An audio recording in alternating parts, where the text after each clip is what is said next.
we've actually have an analogy when it came to PCR testing in the early phase of the disease.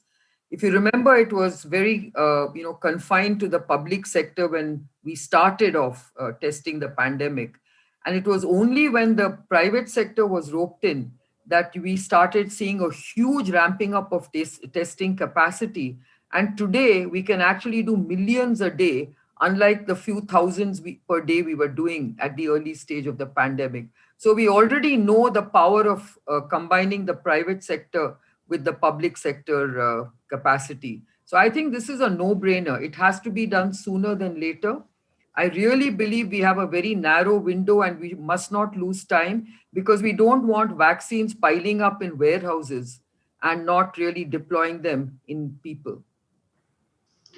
I just wanted to echo maybe for 30 seconds what Kiran said, which is it's not just about the vaccinations. I mean, you need all three prongs. You need the testing, and the testing has to scale, and you need therapeutics, because unfortunately people are going to get afflicted by this. And so while I completely concur that the focus should be on vaccinations, if we remove the attention on both testing and therapeutics, I think that's going to be very limiting as it relates to addressing this once and for all.